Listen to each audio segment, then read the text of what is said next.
About 90%, Mr. President, of my personal and political philosophy is don't hurt someone unless they're trying to hurt you first. Don't take other people's stuff and leave me alone. Let me live my life, exercising the free will and responsibility that God gave. Which leads me to my first topic, Mr. President. Iran. I'm not talking about the people of Iran. I'm talking about the political and religious leadership of the government of Iran. I'm talking about the Ayatollah and his followers. And in America, we separate government from religion. Not in Iran, thanks to the Ayatollah. The government tells you what religion to practice. The government is the religion.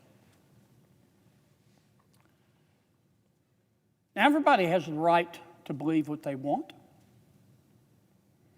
I'll tell you what the Ayatollah believes. He's Muslim.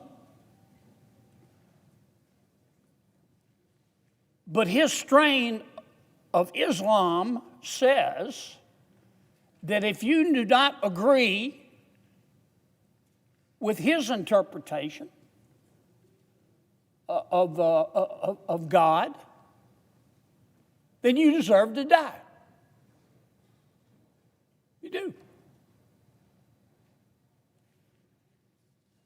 And he acts on that belief. Now, let me say again, the Ayatollah is entitled to believe what he wants. I was raised a Presbyterian. My parents founded 2 Presbyterian churches. When Becky and I got married, Becky was a Methodist, I was a Presbyterian. We compromised. I became a Methodist. I'm entitled to believe what I want. But the Ayatollah not only thinks that I'm going to hell because I don't agree with his religion, he wants to kill me. He wants to kill Americans and Israelis and anybody who does not believe in his jihad and drink our blood out of a boot. And he's acted on that. I don't need to tell you, Mr. President. I don't need to tell you. And he has acted on that. And that's not acceptable.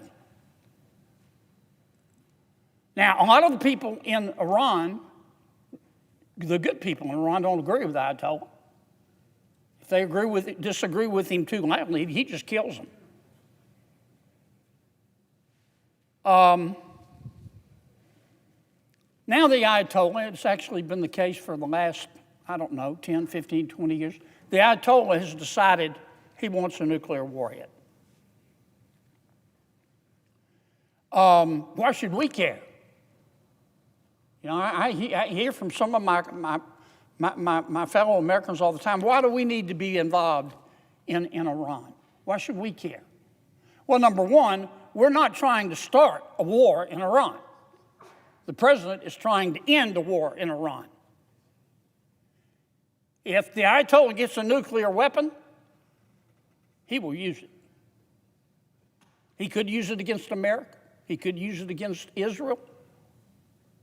I don't know who he'll use it against, and I hope I'm wrong, but he will use it. And you know what else will happen? As soon as he gets a nuclear weapon, Saudi Arabia is going to get a nuclear weapon. And the UAE is going to get a nuclear weapon. And Japan's going to get a nuclear weapon. And South Korea, and I could go on and on and on. And the more nuclear weapons you have in the world, the more likely you are to have a nuclear war. But that's not the only thing the Ayatollah has done since he became the Ayatollah. He exports terrorism. He was the person behind Hamas and Hezbollah that have killed so many people throughout the world.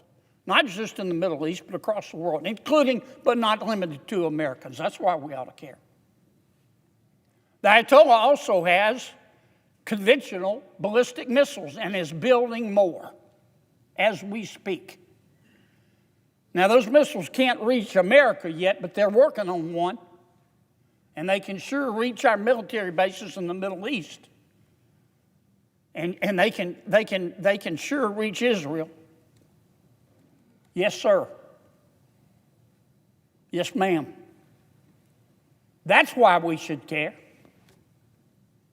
And finally, the Ayatollah, if you disagree with him, and we've seen it happen on TV, we don't know how many people he's hung in the last 6 months. We don't know how many people he's tortured. I've seen estimates as high as 50,000. So that's what this business with Iran is all about. We're not trying to be the world's policeman. We're trying to stop the Ayatollah from being the world's policeman, who's getting a lot of support from President Xi Jinping in China and Vladimir Putin in Russia and Kim Jong-un in North Korea. So that's where we find ourselves, trying to stop this war. And to the Ayatollah, I would say, Ayatollah, you're entitled to believe what you want. You can hate me. You can believe that. I know you hate me and what I stand for. You know how I sleep at night knowing that you hate me? With the fan on. That's your right. But you can't act on that belief.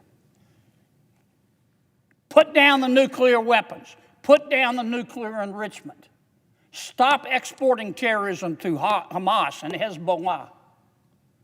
End your missile program. Stop killing and torturing your people. That's all we want. And he's doing that as we speak. He's at war. We're trying to stop it.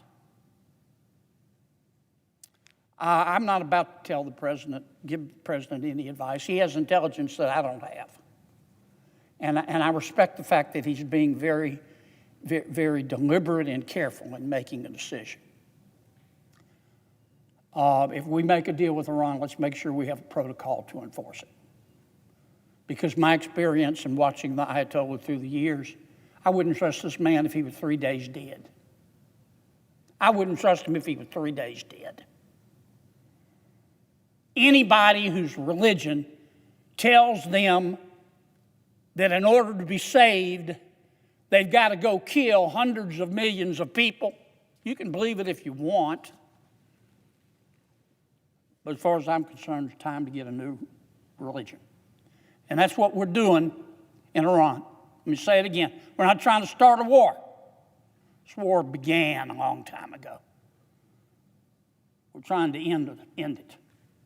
Our president presiding today knows exactly what I talked about. He served honorably, at great physical, mental, and emotional expense in the Middle East. That's what we're trying to stop.